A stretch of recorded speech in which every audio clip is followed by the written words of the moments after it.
दोस्तों नमस्कार। दोस्तों आज हम बात करेंगे श्री गुरु नानक जी के जन्मोत्सव के विशेष अवसर पर। दोस्तों गुरु नानक जयंती को सिख समुदाय के प्रथम गुरु नानक देव जी के जन्मोत्सव के रूप में मनाया जाता है। सिख धर्म के लोग गुरुदेव के जन्मोत्सव को प्रकाश पर्व के रूप में मनाते हैं और इसको गुरु पर्व भी कहा जाता है। इस दिन दीपावली की तरह रोशनी की जाती है, गुरुद्वारों को सजाया जाता है और गुरबानी का पाठ भी किया जाता है। यह सिख समुदाय का प्रमुख त्यौहार है और पूरे भारतवर्ष में हर्षोल्लास के साथ मनाया जाता है। मित्रों, बात करें गुरु नानक देव जी के जन्म की, तो गुरु नानक देव जी का जन्म रावी नदी के किनारे तलवंडी नाम के एक गांव में कार्तिक पूर्णिमा के दिन एक क्षत्रिय कुल में सन 1469 में हुआ था। यह स्थान आज पाकिस्तान के पंजाब प्रांत में ननकाना साहिब के नाम से जाना जाता है। और दोस्तों आज ये जो प्यारी सी सुबह है, इसमें आप सभी को प्यारा सा गुड मॉर्निंग, सुप्रभात, गुरु पर्व की लख लख बधाइयाँ। क्योंकि दोस्तों कैलेंडर के अनुसार इस वर्ष 2022 में गुरु नानक जयंती आज के दिन 8 नवंबर मंगलवार को मनाया जाएगा। आइए जानते हैं गुरु नानक जयंती क्यों मनाई जाती है। दोस्तों सिख समुदाय के लोग गुरु नानक जी के जन्म उत्सव को पर्व की तरह मनाते हैं और अपने गुरुदेव को याद करते हैं। यही वजह है कि वो गुरबानी का पाठ करते हैं और उनके द्वारा दिखाए गए मार्ग का और उनके उपदेशों का पाठ कर उसे अपने जीवन में धारण करते हैं, ताकि वो उनके आदर्शों को अपने जीवन में अपना सकें। इस दिन प्रमुख स्थानों पर गुरु नानक जी के नाम से अटूट लंगरों का आयोजन किया जाता है, जहाँ पर बिना किसी भेदभाव के हर इंसान को भगवान का लंगर प्रसाद दिया जाता है। दोस्तों इसी दिन गुरुद्वारों में कीर्तन और अन्य धार्मिक आयोजन किए जाते हैं।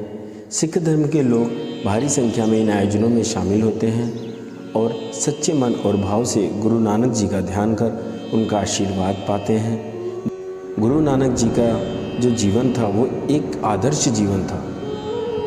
उन्होंने भेदभाव मिटाकर प्रेम का संदेश दिया था और वह गृहस्थ होने के साथ साथ आध्यात्मिक भी थे।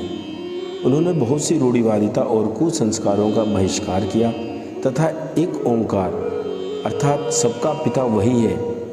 जिस तरह से कबीरदास जी ने संदेश दिया कि साहिब हमरो एक के ठो, साहिब हमारा एक ही है, उसी प्रकार से उन्होंने अपनी कविताओं के माध्यम से समाज को जागरूक किया और ये संदेश दिया कि सबका पिता वही एक ओंकार है। गुरु नानक जी ने भारत, अफगानिस्तान, अरब आदि कई स्थलों पर घूम घूम कर उपदेश दिए और सिख धर्म का प्रचार किया था। इन्होंने मूर्ति पूजा से अलग हटकर भक्ति मार्ग की अलग जगाई थी। आज भी उनके अनुयायी और सिख समाज के लोग इन्हें भगवान का स्वरूप मानते हैं। इसलिए गुरुदेव के जन्म दिवस पर विशेष पर्व मनाते हैं और उनके दिखाए हुए मार्ग को अपनाकर उनका आशीर्वाद प्राप्त करते हैं।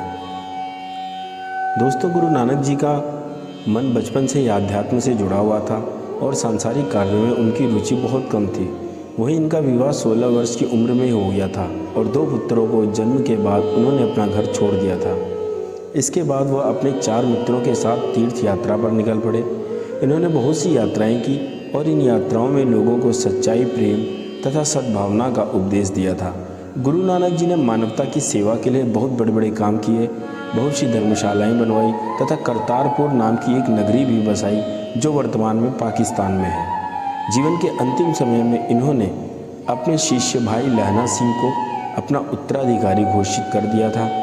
लहना सिंह जी ही बाद में सिख धर्म के दूसरे गुरु अंगद देव जी कहलाए। गुरु नानक देव जी 70 वर्ष तक जीवित रहे और समाज के उद्धार के लिए कार्य करते रहे। सन 1539 में वह इस दुनिया से अलविदा कहकर दिव्य ज्योति में समा गए।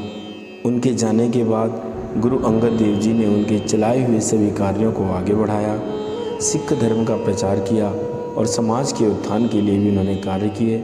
उन्होंने भाई बालाजी की मदद से गुरु नानक जी के जीवन से जुड़े विषयों को जाना और गुरु नानक जी की जीवनी लिखी। इस तरह यह परंपरा आगे बढ़ती रही। गुरु अंगद देव जी ने अपने उत्तराधिकारी के रूप में गुरु अमरदास जी को यह गद्दी सौंपी, जिसे फिर उन्हें आगे बढ़ाया गया। इस तरह गुरु जी ने अनुयायियों के गुरु नानक देव जी को सिख धर्म का संस्थापक माना और तभी से उनकी दी हुई शिक्षा का पालन करते हुए आज के दिन इस महान गुरु पर्व को मनाते हैं और अपने जीवन को सफल बनाते हैं।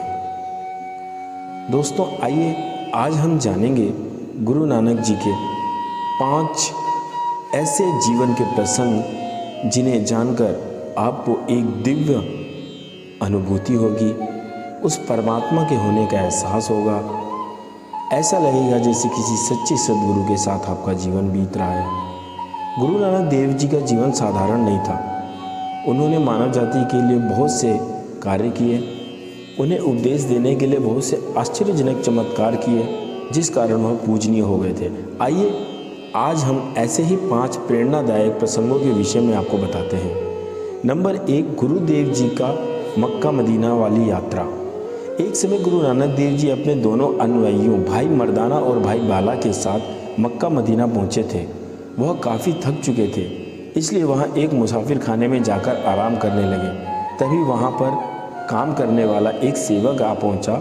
उसने जब गुरु नानक जी के पैरों की दिशा मक्का मदीना की तरफ देखी, वह क्रोधित हो गया और उसने गुरु नानक देव जी से कहा कि वह अपने पैर दूसरी तरफ कर लें। गुरु नानक देव जी ने सेवक से कहा वह खुद ही अपने पैर उस दिशा में घुमा दे जहाँ खुदा न हो। यह सुनकर सेवक लज्जित हो गया और उसने गुरु नानक देव जी से क्षमा मांगी। गुरु नानक देव जी ने उसे माफ़ कर दिया और उससे ईश्वर को याद करने तथा अच्छे कर्म करने का पाठ सिखाया।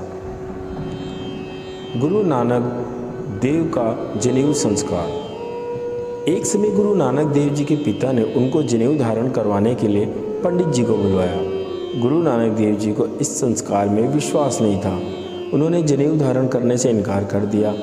गुरु नानक जी ने कहा कि जनेऊ धारण करने से आध्यात्मिक ज्ञान की वृद्धि होती है, लेकिन यह सूती धागे का जनेऊ तो मैला हो सकता है, टूट सकता है और मृत्यु के समय तो यह शरीर के साथ अग्नि में जल जाएगा।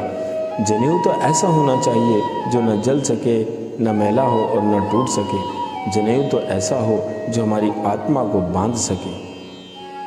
दोस्तों, तीसरा प्रसंग है गुरु नानक देव जी और अज्ञानी फकीर। एक समय की बात है, गुरु नानक देव जी एक नगर में गए। वहाँ एक कंधारी नामक फकीर था जो बहते हुए पानी के प्राकृतिक झरने से सबको पानी पिलाता था। वह फकीर गुरु नानक देव जी से ईर्ष्या करता था। वहाँ गुरु नानक देव जी के साथी भाई मर्दाना उसके साथ पानी पीने पहुँचे तो उसने भाई मर्दाना को पानी देने से इनकार कर दिया। मर्दाना जी निराश हो गए।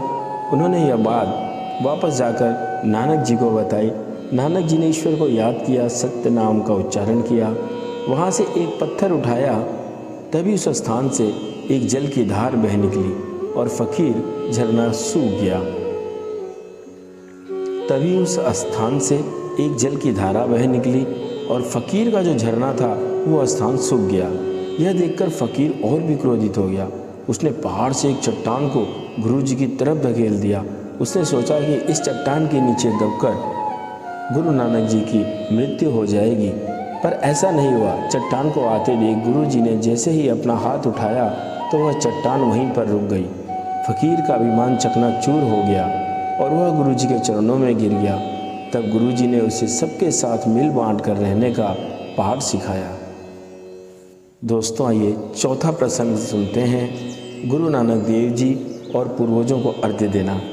एक समय नानक जी हरिद्वार पहुँचे तो वहाँ उन्होंने कुछ लोगों को गंगा नदी के किनारे पूर्व दिशा की ओर मुख करके जल देते हुए देखा।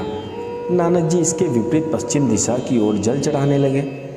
लोगों ने इसका कारण पूछा तो नानक जी ने भी उन लोगों से जल चढ़ाने का उद्देश्य पूछा। लोगों ने जवाब दिया कि वह अपने पूर्वजों को जल दे रहे हैं। तब नानक जी ने उन्हें बताया कि वह पंजाब के ज़मीन में जो उनका खेत है वो अपने खेतों को पानी दे रहे हैं। लोग उनसे बोले कि इतनी दूर पानी के खेतों में तुम पानी दे रहे हो, लोग उनसे बोले कि इतनी दूर पानी खेतों तक कैसे पहुंचेगा। नानक जी ने जवाब दिया, अगर पानी पूर्वजों तक पहुंच सकता है तो खेतों तक भी पहुंच सकता है। दोस्तों, ऐसा ही एक प्रसंग गुरु नानक जी से पहले कबीरदास जी के जीवन में भी हुआ था। पांचवा प्रसंग, राय बुलर का गुरुदेव जी का अनुयायी बनना।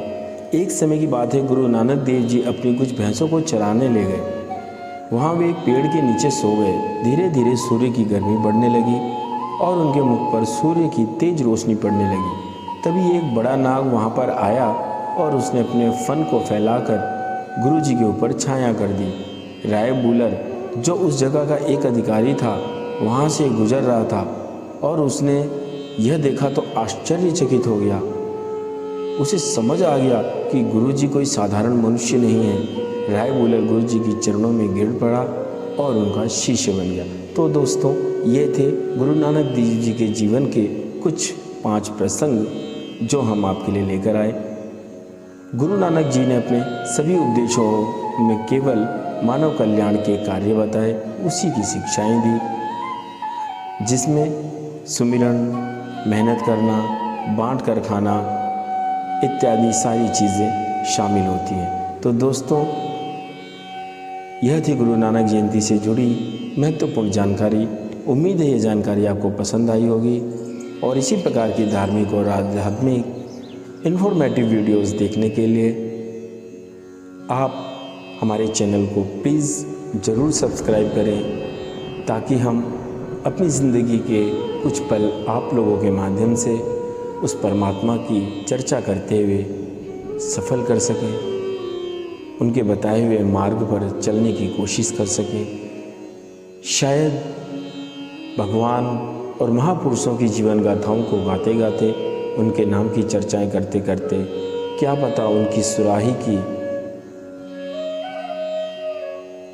थोड़ी सी बूंद हमारे गले में भी आ जाए, हमारे अंदर भी शायद शामिल हो जाए।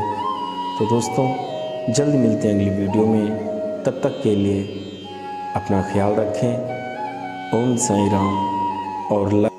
और लास्ट में एक बार फिर सभी को गुरु पर्व की लख लख बधाइयाँ।